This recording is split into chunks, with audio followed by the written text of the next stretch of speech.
भव सिंधु सागर में उबारती। श्री भागवत भगवान की है आरती, पापियों को पाप से तारती। श्री भागवत भगवान की है आरती, पापियों को पाप से है तारती। ये अमर ग्रंथ, ये मुक्ति पंथ, ये पंचम वेद निराला, नव ज्योति जगाने वाला। ये अमर ग्रंथ, ये मुक्ति पंथ, ये पंचम वेद निराला, नव ज्योति जगाने वाला।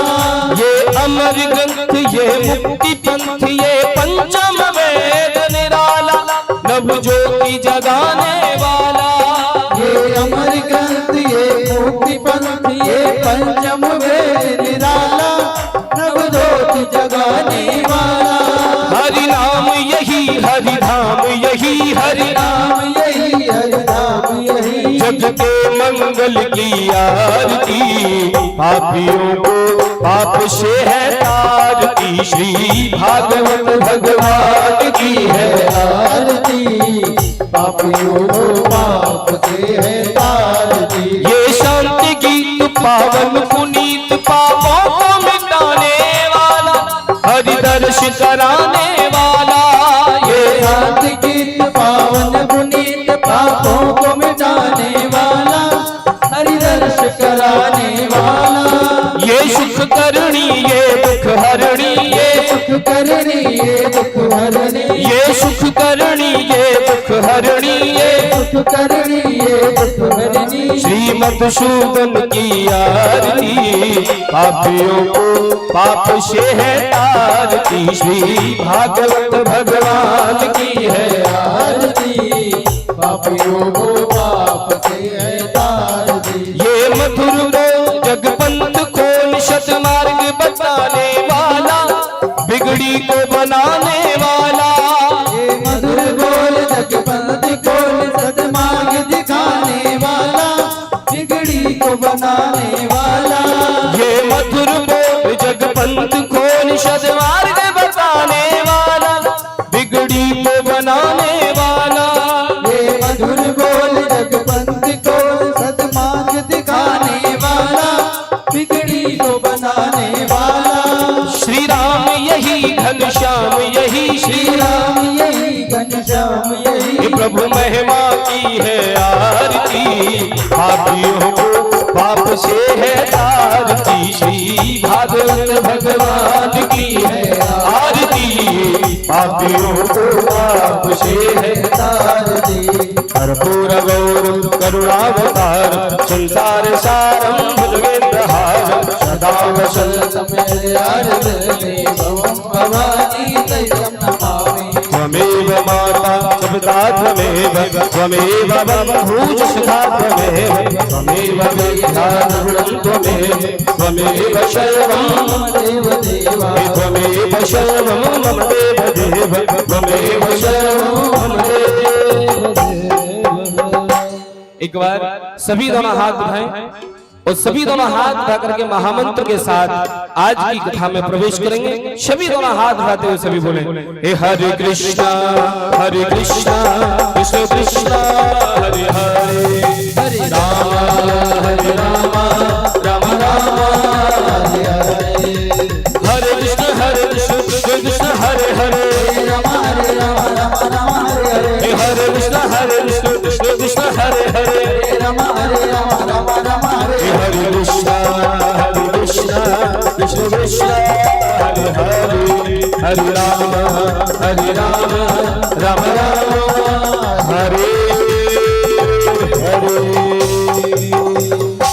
बोली भागवत महापुराण की, श्री वृंदावन धाम की जय। शीतल ही गण मंत्र पुष्पांजलि। सभी बैठ जाएंगे, सभी बैठ जाएंगे। हरि ओम ओम जगनेन जगमय जंत्र देवस्थान धर्मान धर्माना संदाते हनाकम हेमान सचंद्र यत्र पूर्वे शाध्याः संतदेवाः। हरि ओम एकदन्ताय विद्महे वक्रतुंडाय धीमहि तन्नो सिद्धते प्रचोदयात्। हरि ओम नंदनंदनाय विद्महे यशोदानंदनाय धीमहि तन्नः श्रीकृष्णः प्रचोदयात्। श्रीवन्तिकामकुलचम्पकपाटलब्जे पुनः गजातिगर्वीलरसालपुष्पै बिल्वप्रबालतुलसीदलमञ्जरी विश्वं पूजयामि जगदीश्वर मे प्रसीद। नानासुगन्धपुष्पाणि यथा कालो भवानि च पुष्पाञ्जलिर्मया दत्तः ग्रहाणा परमेश्वरः शाङ्गाय सपरिवाराय मन्त्रपुष्पाञ्जलि समर्पयामि। सभी छोड़ देंगे। बोली भागवत महापुराण की, यज्ञ नारायण भगवान की जय जय श्री राधे श्याम। अब सभी मंच खाली करके नीचे बैठेंगे।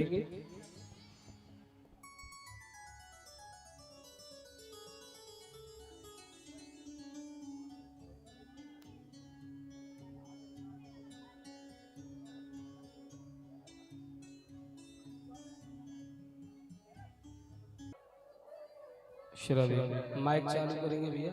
नारायण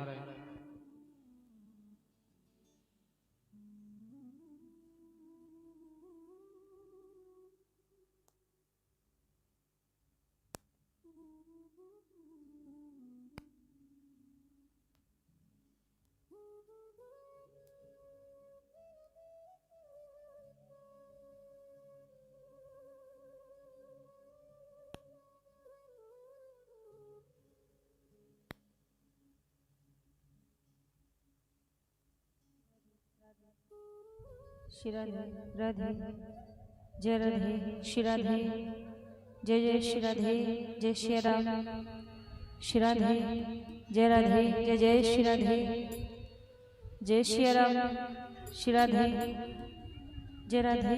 इनमें दीजिए आवाज। श्री राधे राधे जय श्री राम श्री राधे जय जय श्री राधे जय श्री राम श्री राधे जय राधे। बोले बांके बिहारी लाल की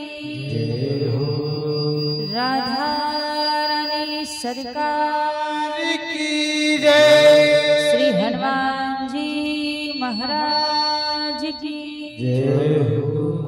श्री राधे जय राधे।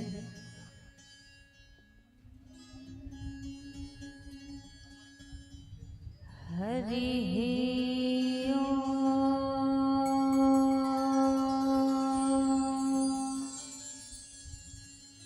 नमो भगवते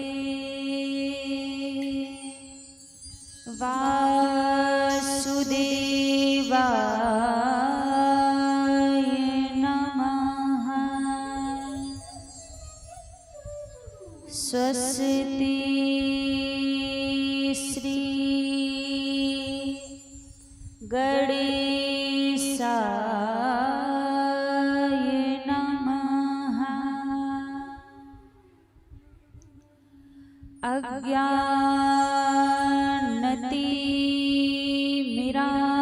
अज्ञानतिमिरान्धस्य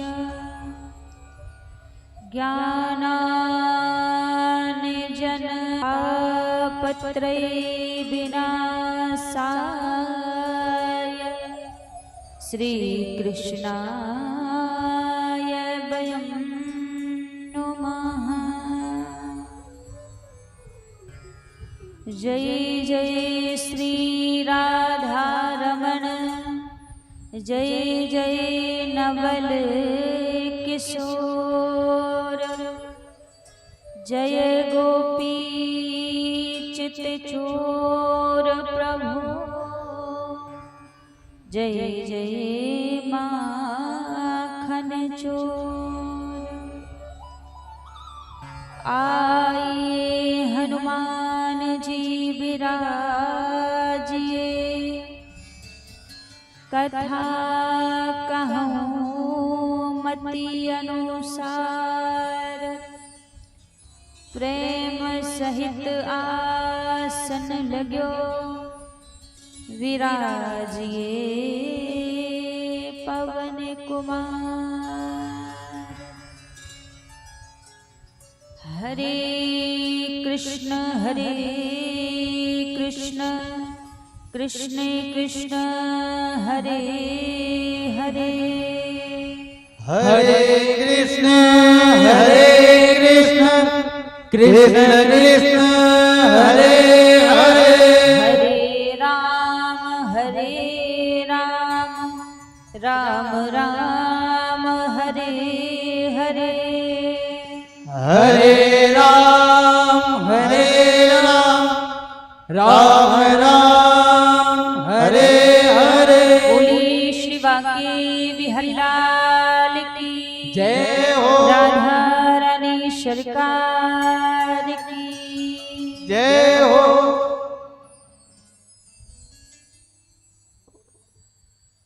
आइए सभी भक्तजन आज की पावन मंगलमय कथा में प्रवेश करने से पहले मन और वाणी को पवित्र करते हुए प्रभु के पावन नाम को गाते हुए सभी आज की मंगलमय कथा में बड़े भाव और प्रेम से प्रवेश करेंगे। सभी हमारे साथ में मिलकर प्रभु को पुकारते हुए याद करते हुए आज की दिव्य कथा में सभी बड़े भाव से प्रवेश करेंगे। सभी मिलकर के प्रभु से कहेंगे,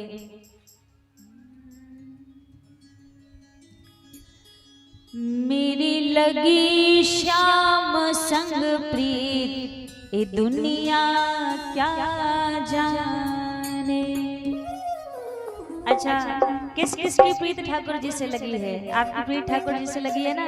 तो हाथ ऊपर करके ताली सेवा करते हुए मिलकर कहेंगे, मेरी लगी श्याम संग प्रीत ये दुनिया क्या जाने। मेरी लगी श्याम संग प्रीत ये दुनिया क्या जाने। मेरी लगी श्याम संग प्रीत ये दुनिया क्या जाने। मेरी लगी श्याम संग प्रीत ये दुनिया क्या जाने। क्या जाने कोई क्या जाने। क्या जाने कोई क्या जाने। क्या जाने कोई क्या जाने। मुझे मिल गया मिल गया मन का भी ये दुनिया क्या जाने। मुझे मिल गया मन का भी ये दुनिया क्या जाने। लगी श्याम संग प्रीत ये दुनिया क्या जाने। मेरी लगी श्याम संग प्रीत ये दुनिया क्या जाने। बिहारी लाल की जय हो। ताली सेवा करते हुए सभी हरि हरि बोल।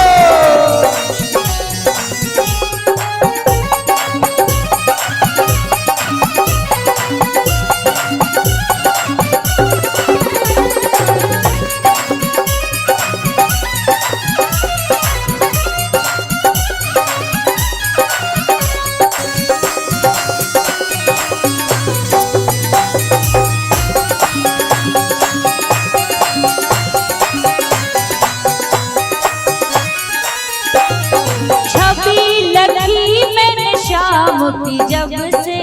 छवि लगी मैंने शाम की जब से। छवि लगी मैंने शाम की जब से।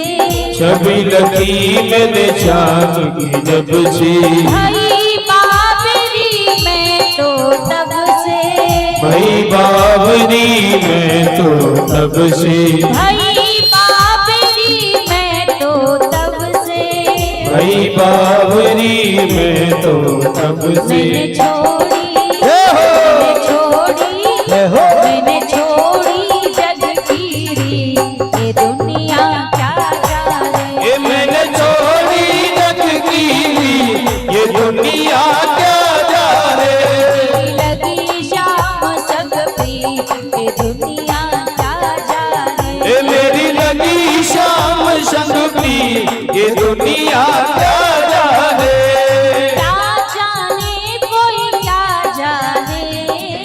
क्या जाने कोई क्या जाने। क्या जाने कोई क्या जाने।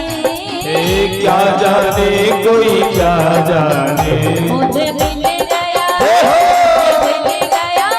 मुझे मिल गया मन का भी ये दुनिया क्या जाने।